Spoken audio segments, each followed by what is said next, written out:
What if your life could change in 30 seconds? No warning, no clues, just a sentence that feels like a glitch in reality: pack your bag. You're going today.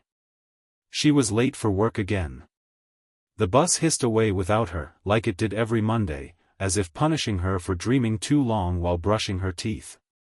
Samantha, 28, never left the country. Never needed to. Her world was 3 city blocks wide: home, bakery, metro station. The rest? Places for richer people, bolder people. She wasn't even sure if her passport had expired, or if she ever had one. The pavement shimmered from a surprise drizzle, and the smell of wet concrete clung to her coat. She ducked under the cafe awning, clutching her half-dead phone, scrolling mindlessly: news, noise, nothing new. That's when the man appeared. A camera followed behind him, not flashy, not loud, just there.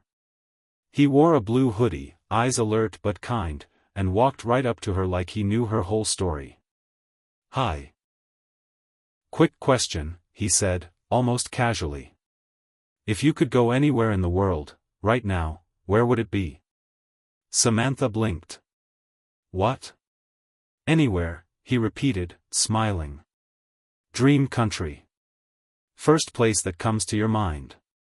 She stammered, "I mean, Japan? I've always wanted to see cherry blossoms." "Great," he said, handing her a manila envelope. "Pack your bag. You're going today."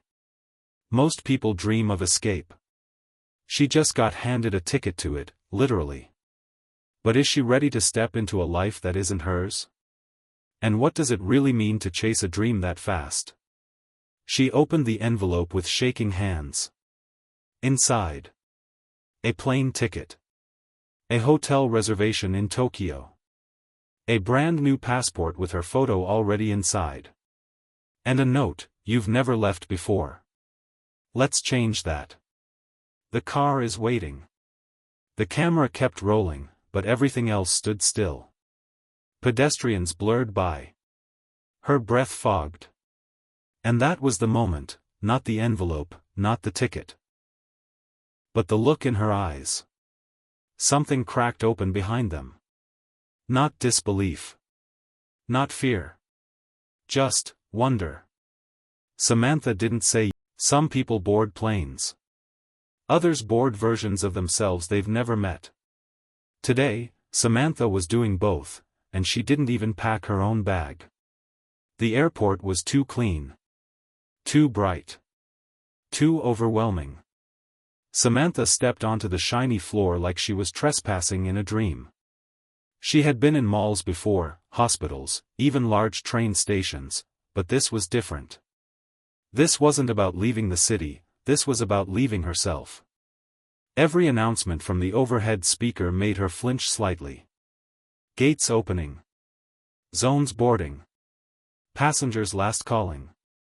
She wasn't sure if she belonged to any of it. And yet, here she was, her name, Samantha Jones, printed in clean Helvetica on a first-class boarding pass to Tokyo. She clutched the suitcase tighter. It was smooth, unscuffed, like it had never seen a puddle or a scratch. She hadn't packed it, but someone had. Someone who knew her size, her shoes, her favorite snack. In the side pocket. A packet of salted almonds and a little envelope labeled, "Open on the plane." The camera crew was 2 steps behind, always silent, never intrusive. She could feel their lens on her but not their presence. It was as if she were dreaming and watching herself from above. At security, she panicked. Do I need a visa? I don't think I." The attendant smiled. "You're good. All pre-cleared. Go ahead." Pre-cleared. Like a VIP. Like she mattered. She had never flown before. But everyone at the terminal acted like she belonged there. Maybe, just maybe, she did. Gate 12B was glowing. Her name was already on the screen. When she approached, a flight attendant greeted her with the kind of warmth usually reserved for honeymooners or retired celebrities. "Miss Jones, welcome. We've been expecting you." Expecting her? She didn't even expect herself. As she boarded the plane, she noticed something peculiar. A camera, not from the crew, but built into the seat in front of her, silently blinking. It was a live stream. MrBeast had said it, "You're coming with us." And they were. Millions of viewers, watching a stranger step into a life-changing journey, minute by minute. Inside her envelope was a card. One side, "This is your story now." The other, a QR code. She scanned it. Suddenly, her phone lit up with comments. "Go Samantha. She's so wholesome, OMG. I've never even been on a plane either." Loudly crying face, "This is amazing. Imagine waking up and someone just sends you to Tokyo." She wasn't just a traveler anymore. She was a character. A symbol. A mirror to everyone who had ever sat in a break room and Googled, "What does cherry blossom smell like?" As the plane took off, her hands trembled lightly. Not from fear, but from the gravity of it all. The first lift into the air was less of a jolt, more like a whisper, "You're allowed to want this. You're allowed to go." 30,000 feet above the world she once called home, Samantha looked out the window and finally smiled, the kind that didn't need to ask for permission. Some cities greet you like a memory you've never made. Tokyo didn't whisper to Samantha. It shouted her name with neon letters and a pulse she could feel in her chest.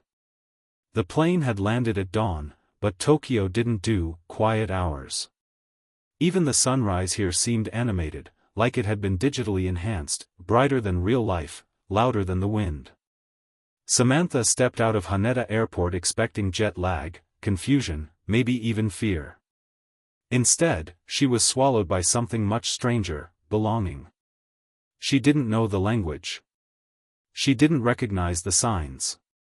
But something about the rhythm of the place, the organized chaos, the exact choreography of crosswalks and subway stairs, made her feel like the city had already made space for her.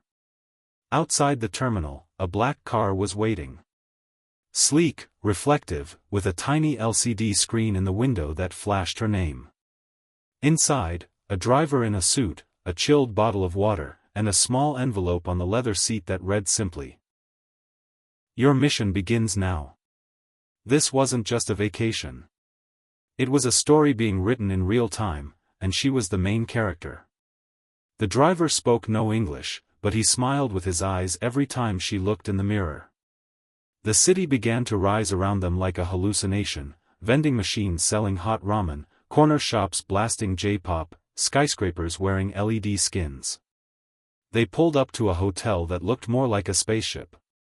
Glass panels, rotating doors, a check-in desk made of curved chrome.